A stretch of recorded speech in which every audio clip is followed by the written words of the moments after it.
What's going on, gardeners? It's Thursday, April 14th, and it is a beautiful spring day here on the southeastern coast of North Carolina. Today, we will be breaking our regularly scheduled program to make one of my favorite videos of the year, the spring garden tour of my garden and food forest. Nothing makes me happier than seeing the garden and food forest come alive this time of year. So without further ado, let's get on it and show you what I have growing on. And the first thing that we're going to start out with is the bananas. Now, I did my best to protect them, but we've had the coldest winter this year in 5 years. We had a low of 14 degrees and 18 degrees this winter, so I really asked a lot for this method of protection to protect them so much. So we'll see if any of these happen to come to life. I eventually have to take them down. I'll probably rip them down and spread all of the straw as mulch within the next couple of weeks, and we'll see if there's any life in any of these banana pseudostems. Right now they're looking pretty beat up and dead, so we'll see how they do. Now for my in-ground fig trees. If you watched the video on my main channel, you'll know that we had a wicked winter, and I also had an issue with some boring pests. So I really had to chop these down to almost nothing. They really took a beating this year, but you can see my Smith tree is already starting to leaf back out. So is my Col de Dame Noir. They will do fine and fruit for me this year. My Col de Dame Blanc really got beat up.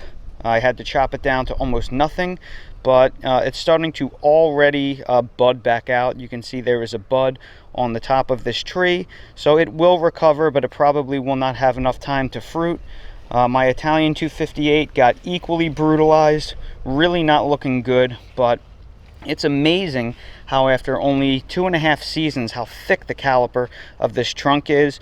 And as you can see, I am getting multiple buds on my Italian 258. So this will come back to life. It just probably won't fruit for me this year since it's coming back from absolutely nothing. However, my Borgesso Blanca Negra actually weathered the winter pretty well.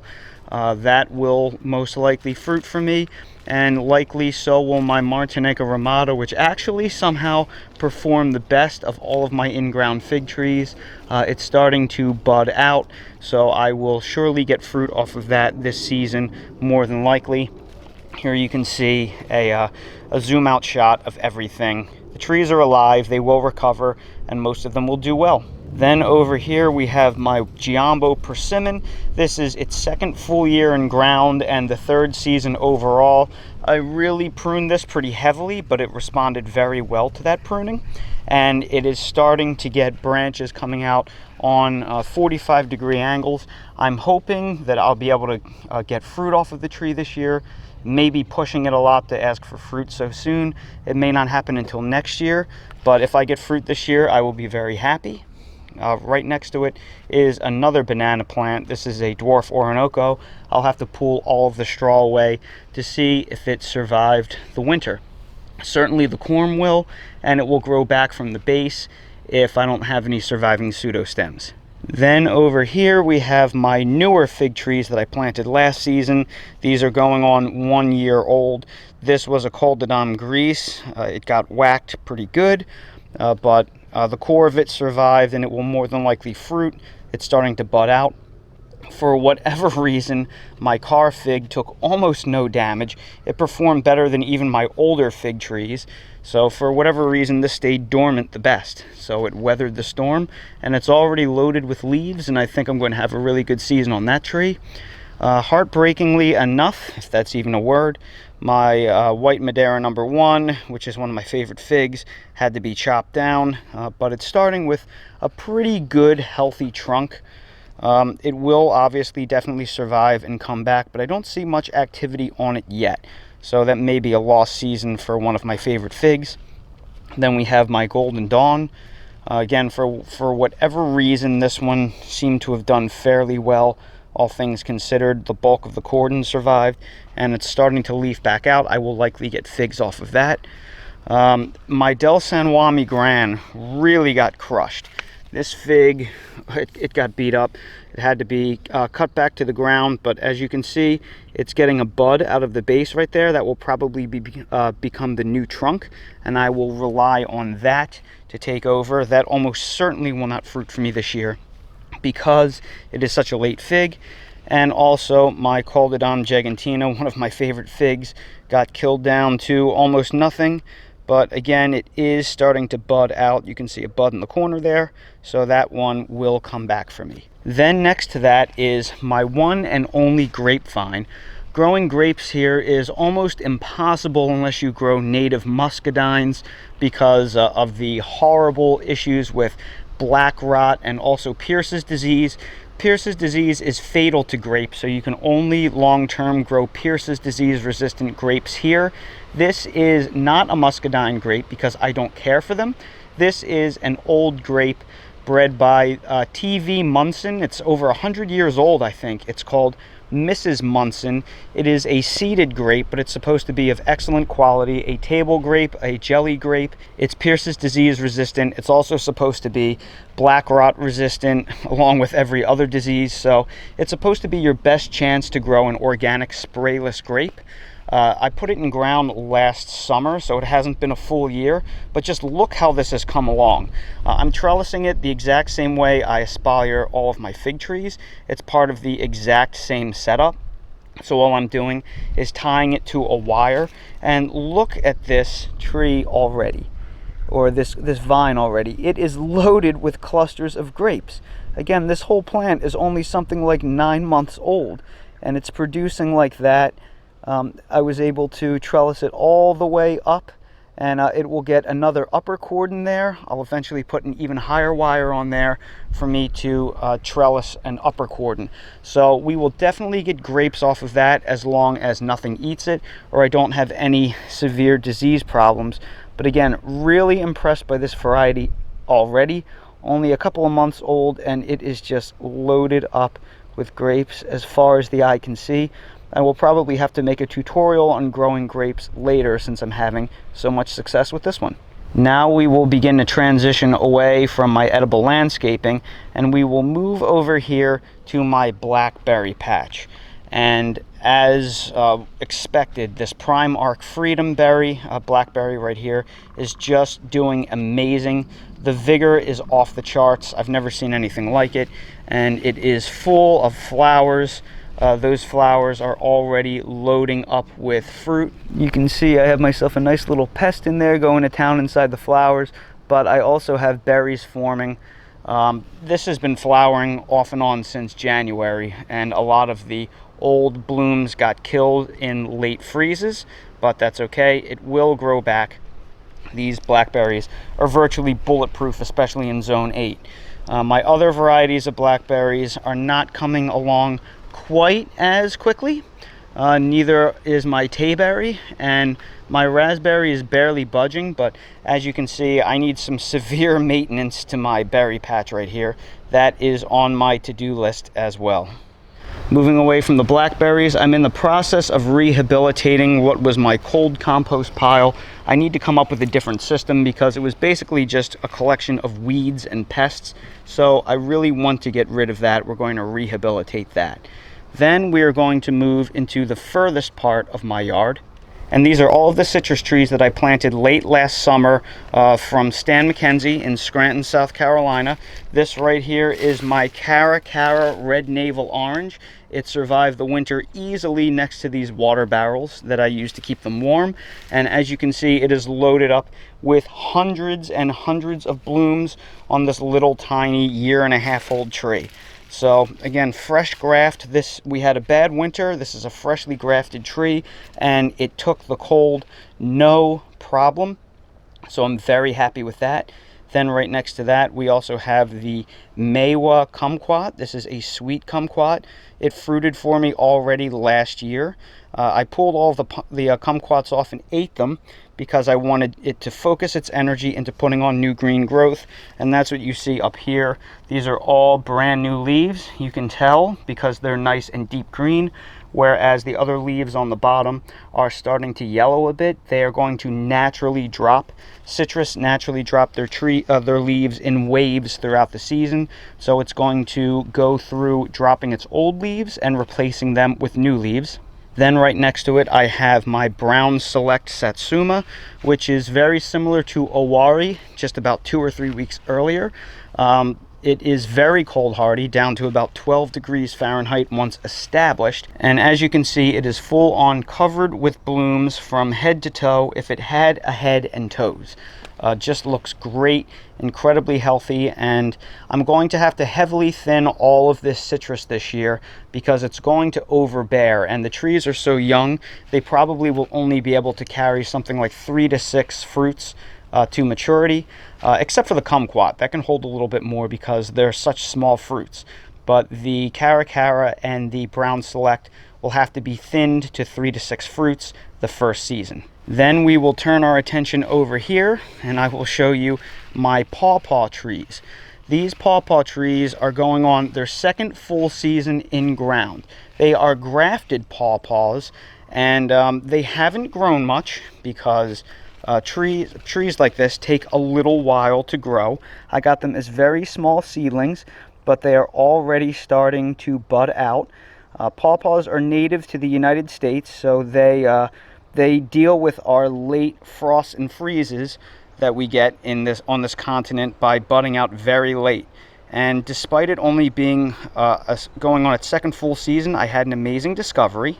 This pawpaw tree is already starting to flower. There you can see 2 pawpaw flowers. They actually flower before they bud out. Now, they will not turn into fruit for me because pawpaws require cross-pollination, and my other pawpaw tree has not set any flowers yet. And you can already see the flower on the left has shriveled up because it was unpollinated. The flower on the right will shrivel up as well and fall off. However, it's amazing to note that already they are starting to flower for me. The other pawpaw tree has not flowered yet. It is just starting to some of the buds are starting to break just now. No flowers on it yet. So perhaps next year I can look forward to having my first ever pawpaw fruit if they both flower for me next season. So moving away from the citrus and the pawpaws that I just showed you, the next thing I need to show you is my non-astringent persimmon. My first persimmon that I showed you was a Giambo astringent persimmon. This one is a non-astringent persimmon, and it's a year behind the other one, but it's really starting to leaf out, and it looks absolutely gorgeous. Now, I always forget the name of this persimmon tree right here. It's an Ichijiro persimmon, but that's actually the shorter name. It's a nickname because the full name is much longer. But it is a non-astringent Asian persimmon. I thought it would be a good idea to have both an astringent and a non-astringent variety. Now, next to it are the trees that I'm the most excited for this season. These are the brand new bare root trees that I just showed you how to plant on my main channel. This right here is a Chojuro Asian pear, and I just planted this a couple of weeks ago, and it's already coming to life and leafing out. That's how fast these bare root trees can wake up when you do everything properly. And this tree is not self-fertile, but what I'm going to do is I'm going to graft other varieties onto it so I can have multiple varieties on one single Asian pear tree. And I will show you how to do that when the time comes. Now that everything is beginning to wake up, it is going to be time to graft onto it. Then just to the right, I have my PF19 self-fertile peach.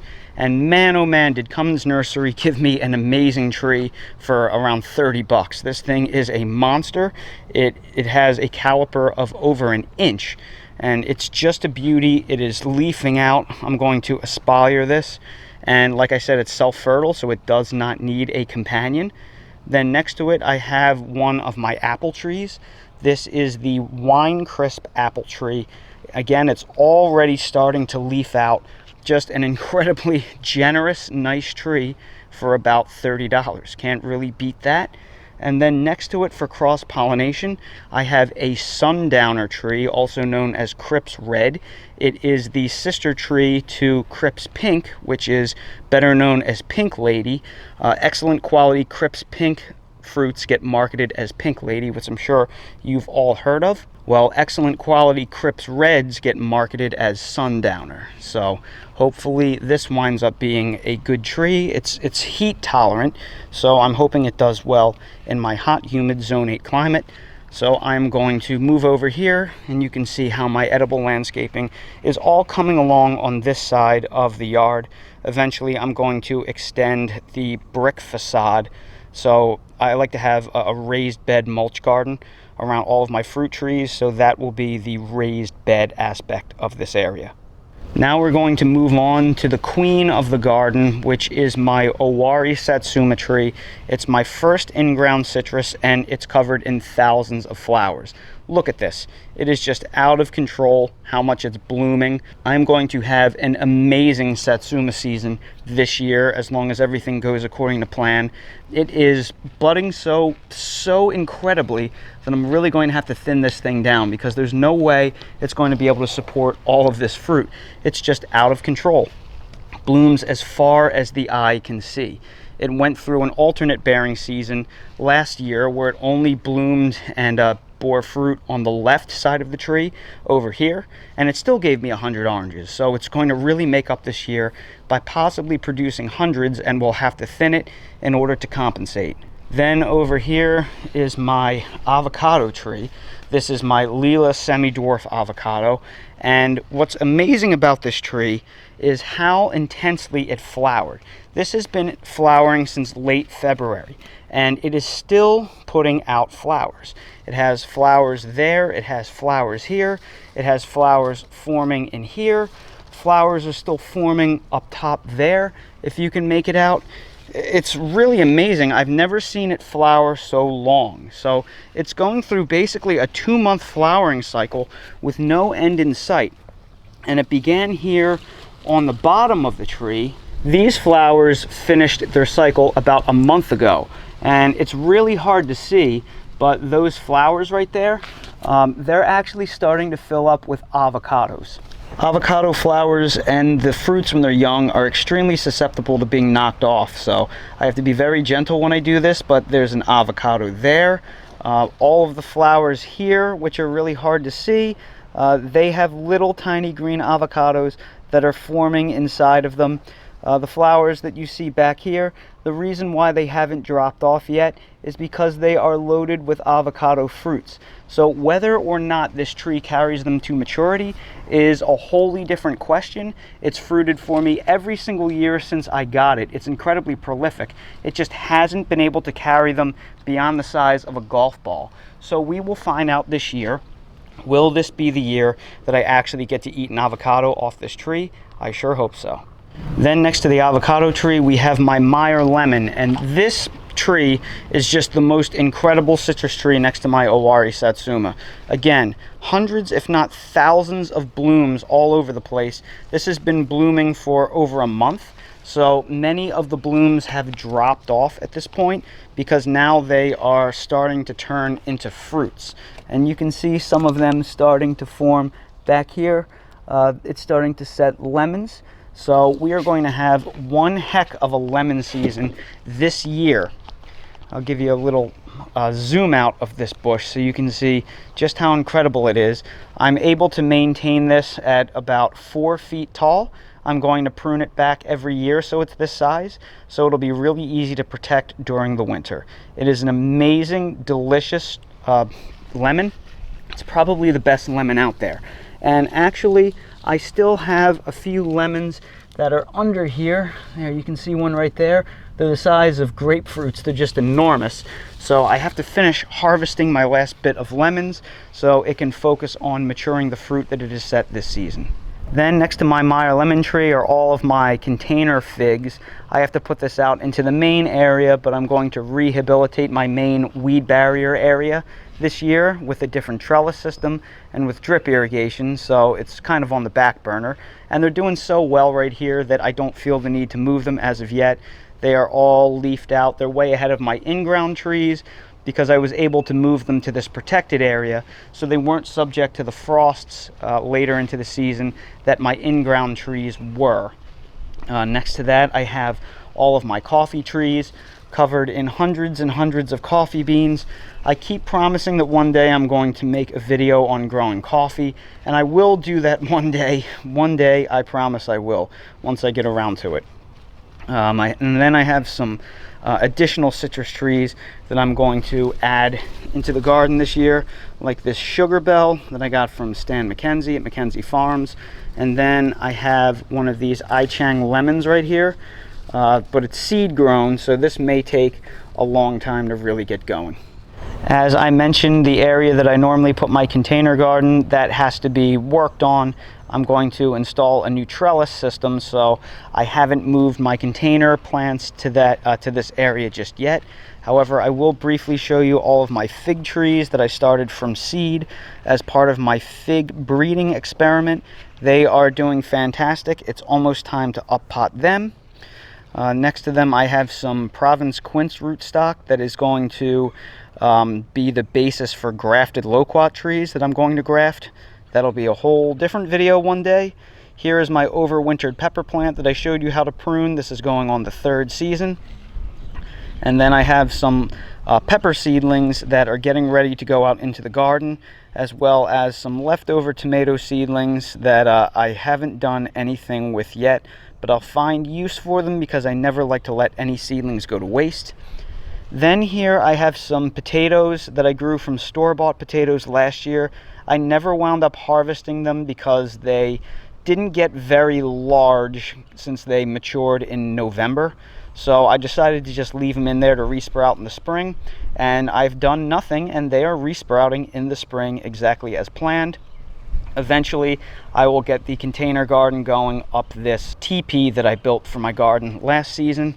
The last thing I'm going to show you over here is my wonderful Excalibur red lime, laden with so much fruit that it's actually snapped on me. I really have to clear off that dead growth since it's broken there. This fruit's ever bearing, fruits all season long. It always has some element of fruit on it. Then we have my blood orange, which I showed you when I harvested it earlier in the year. This already flowered for me, and it's already full of dozens, if not hundreds of fruits. So I'm going to have to thin these, possibly, if it decides to overbear. There are fruits all over this tree, so I just have to be very careful with it and make sure that I do not knock anything off. And that completes the backyard garden tour. Now I want to take you inside my garden so you can see what I have growing on. Before we enter the garden, scattered about all of Dale's toys are some volunteer sunflowers that came up from last year. These are great distraction crops for beetles and other pests, so I love to grow them in front of my garden since it coaxes beetles away from the garden. I also have more sunflowers that I'm starting from seed inside the sunroom. They will go next to those sunflowers. I have my various varieties of strawberries. These are the quinault strawberries. They are loading up with blooms and also loading up with fruit. So I think we should have a pretty good strawberry season this year. Then on the other side, further down, we have all of the Albion strawberries. These were the first strawberries I ever started growing. And again, you can see they are loaded up with flowers and with fruits. Most of the flowers have already turned into strawberries, so we should have a pretty good strawberry season this year in the strawberry patch. So now we can enter the garden. And we will start off with the Dwarf Tomato Project tomatoes that I planted underneath my milk jug greenhouses on March 1st. I made a video about starting tomatoes a full month early and planting them outside by growing them under milk jug greenhouses. Many of you were concerned that the soil wouldn't be warm enough. Many of you were concerned that the air temperature would get too cold and they wouldn't survive. None of that is true. Tomatoes do surprisingly well in cool temperatures, even if the soil is still cool. They are now way ahead of schedule. They are deep green, showing no hints of disease. They are not showing any hints of stress. They don't have any nutrient deficiencies, and as a reward, they are already starting to flower all over the place. This one is starting to get covered in flowers. These are starting to get flower clusters everywhere, so they just look beautiful and healthy, and I will be rewarded with good quality dwarf tomatoes a solid month earlier because I went ahead and I planted them early. Now we will move on to my other dwarf and determinate tomatoes. I just finished planting this bed out on Tuesday. They are interplanted with my shallots because they offer a level of pest protection since they're stinky and keep bugs away. So all of my dwarf tomatoes have been planted out in this bed. Then underneath my greenhouse, my hoop house, I covered that. Ooh, look at that. Look at that lizard right there, just hanging out. What's up, Mr. Lizard? Thank you so much for protecting the garden. They are great for mosquito and gnat control. Anyway, under this insect barrier right here, I have all of my determinate tomatoes. And this is Bella Rosa, Margarita, and Marglobe tomatoes under there. They're also grown interspersed with some volunteer garlic that came up. My Spanish Roja garlic I let go to seed last year, and it reseeded itself, so I have volunteer garlic coming up all over the place. So I will be able to exploit that for some free garlic cloves. In here I have onions planted. I will be interplanting peppers in with these onions once the peppers are large enough, which will be soon. Here I have the remnants of my lettuce. I've been harvesting these for probably over a month. That's interplanted with my cilantro, which is starting to go to seed, my parsley, my thyme, which is all flowering and has to be cut back, and my dill, which survived the winter. Believe it or not, I planted that dill back last fall, and it made it through 14 degrees just fine. Then over here I have bunching onions that are interplanted with this volunteer garlic. That big plant is a volunteer Spanish Roja garlic. So is that other big plant right there. I grew way too many onion seedlings, so I just stuck them everywhere that I could. And I'm actually going to perform an experiment this year. I'm going to see what grows better. Does it grow better if you plant your onions as single plants with generous spacing, or does it grow better if you grow them in clusters of 2, 3, or 4 onions? It may be a little bit hard to see, but the onions over here to the right, they're all clustered together, whereas these are all singles. So let's see how space efficient we can be with onions. Can we just cluster them all together and make it easier to plant and grow big onions in less space? We will find out. I'm doing the same thing over here with various varieties of onions. These again are clustered together to see how they perform on the left, and then on the right we have singles planted, so we'll do a side-by-side comparison. And then over here again, we are just littered with volunteer garlic just growing everywhere. Then over here we have all of the kale from last year. It's starting to flower and go to seed. I've been eating this all throughout the winter. Next to it is my cabbage. My cabbage really got beat up this year. I did not do a good job with the cabbage. I should have covered it with insect netting, because what happened was, because I left brassicas growing from the fall, it obviously had a whitefly infestation and carried them over into the winter. And then we went from 80 degrees to 14 degrees within a week, and that really did a lot of damage to all of the cabbage. So they never did well. They kind of got killed back. Same thing with these Brussels sprouts. I'm going to have to try planting them earlier next year to see how they do, because they just got too damaged, and I have a lot to learn when it comes to growing brassicas. There's a reason why you never really see me make videos on brassicas, and that's because I'm just not great at it. The pressure here with the moths and the worms is just off the charts, and it's too hot to grow it in the summer, it's too cold to grow it in the winter. I just struggle with them every year. But snap peas, on the other hand, that I know how to grow. They are easy peasy, no pun intended or pun intended. They are just doing great.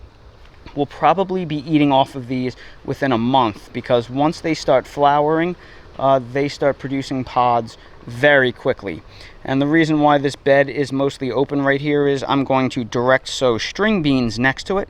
So once the peas will get ripped out, the string beans will be able to take over the bed. So the early crop of string beans will go where I'm pointing the camera right now, and then when we rip out the peas, we will plant a later crop of string beans right there. These are beets that got killed down throughout the winter multiple times, but they keep coming back. Those greens got burnt back probably 5 or 6 times throughout the winter, but they're doing well. And then, of course, carrots behind us are completely bulletproof, one of the easiest things you'll ever grow. And they're mostly ready for harvest. I've made multiple videos on growing carrots. They are starting to get little bulbs on them, or they're starting to get thicker.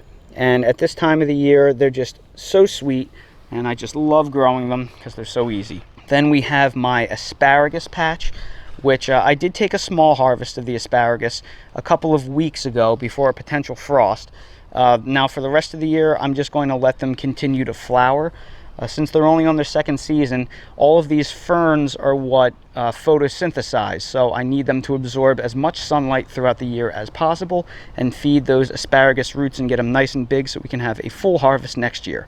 Now we will go to my indeterminate tomatoes because the rest of my beds are still resting for a later planting.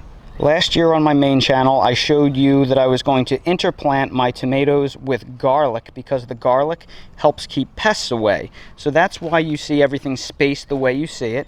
We have an indeterminate tomato followed by a row of garlic, followed by an indeterminate tomato, followed by a row of garlic, and then etc., over and over and over again. And all of these tomatoes, they're doing very well. They've gone through a 37-degree night, so that did no damage to them at all. I covered them loosely, and we luckily did not get frost on that 37-degree night, so we avoided disaster there.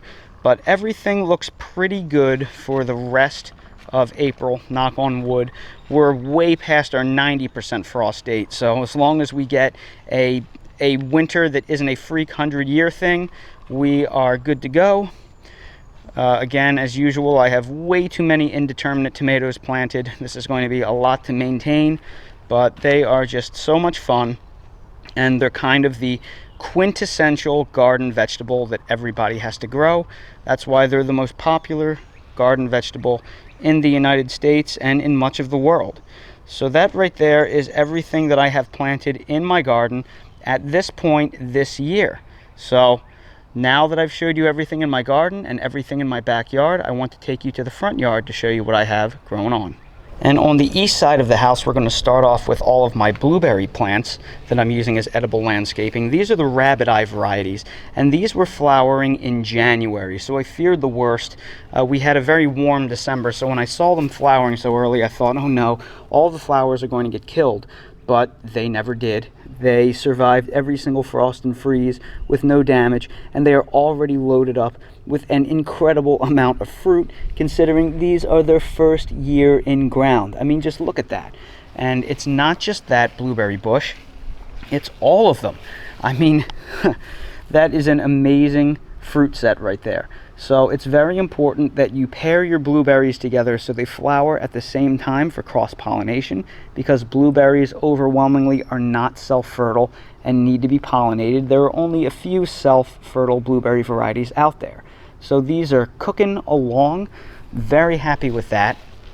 Then on the other side of the air conditioning unit is my Feijoa plant. This Feijoa I got from Stan McKenzie at McKenzie Farms in Scranton, South Carolina, the guy I get all my grafted citrus from. And this is a seedling. This fruited for me 2 years ago. It fruited for me last year as well. However, I made a mistake last year. We were under a drought, and when drought hit, it actually dropped all of its fruits. So while Feijoa is extremely drought tolerant, it will respond by dropping flowers and fruit. So even though it's a drought tolerant plant and drought won't hurt the plant itself, it will sacrifice its fruit in the process. So make sure that you keep them well irrigated once they begin to flower, and also that will influence fruit size as well, I learned. So once they start flowering and fruiting, make sure you do not let them dry out, because a drought tolerant plant will still drop its crop. Then over here we have our southern high bush blueberry varieties, and just like the rabbit eyes, they are loaded up with an incredible amount of fruit. Again, these are first year in-ground plants. You can see the bees are going crazy for them, and it's all of them. They are all fruiting like crazy. So I strongly recommend, if you want beautiful edible landscaping bushes for around your house and you don't want to worry about foundation damage, blueberries are the way to go. They're as good looking as every single ornamental out there, and you can eat them as well. So you can see how well they're doing, simply planted along the house like this. Moving to the front of my house, some of my ornamentals are starting to come back. I have very few ornamentals except for tropicals like palms, and this is actually an alocasia, the elephant ears, because I like the way they look. I'm hoping that some of my front yard bananas will show a little bit of life. This dwarf Namwa has not yet. However, behind these palm trees right here is my oldest banana plant. This is the first banana I ever grew, so it's the most mature. It is my dwarf Orinoco. It has fruited every year for the past 2 seasons. Last year it even fruited twice, and there's a good chance it will fruit again this year because this pseudostem right here survived the cold, and that pseudostem right there survived the cold. So despite a full northern exposure and getting the brunt of 14 and 18 degree freezes, it is alive and well. And then next to it we have my Celeste fig tree that I really had to do a lot of chopping to because it got some borer damage, and it had an entire branch that was wilting from the borer damage. So I had to hack it to pieces, and then I had to cover it with this Tanglefoot paint right here. I wanted to make sure that no other borers would get in. So now that that has been taken care of, it is doing very well, and I expect a really good fruiting season on my Celeste. It's usually the very first fig that will fruit for me and ripen fruit for me in the season. And last but not least, after a year of hard work and waiting and total impatience, my sunroom is finally complete except for the electric. We just have to have the electric connected to the panel, the outlets installed, and the ceiling fans installed. Hopefully that will be done this next upcoming week, and then we can begin furnishing it. I'm really excited to have this sunroom. I'm going to press the limits of my garden next winter and see what I can grow in here next winter. I want to see if I can grow tomatoes and basil and peppers in a pot inside the sunroom all winter long. For the time being, I'm also using it for seedlings. It's been fantastic for that purpose. So right there I actually have my watermelon, my zucchini, my cucumbers, my sunflowers, and even some corn transplants in there that are coming up. And believe it or not, they'll mostly be ready for transplant probably next week. And then I also have sweet potatoes in there that I started to make sweet potato slips. Sweet potato slips you want to plant at least a month after your last frost date. It has to be really warm for them. So for me, sweet potatoes are a May plant. So I hope to have the sweet potato slips ready for planting in ground come May.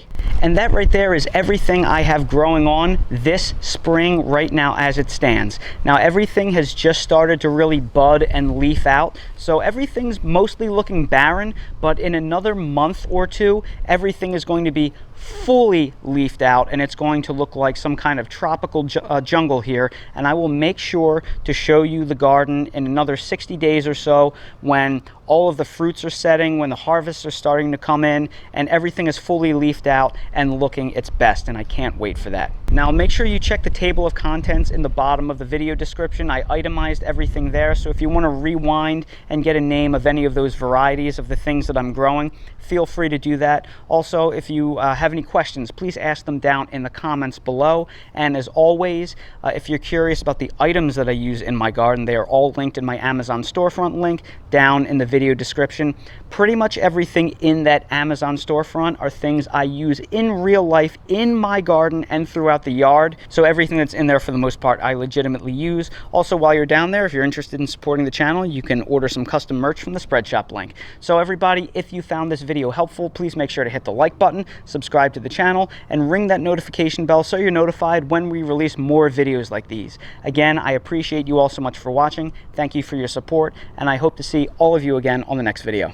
If you're new to the channel, please consider subscribing and hitting the bell to receive new video notifications, and check out our Amazon storefront and Spread Shop in the video description for a list of the gardening products I use and awesome custom designed apparel and other gear. Your support is greatly appreciated.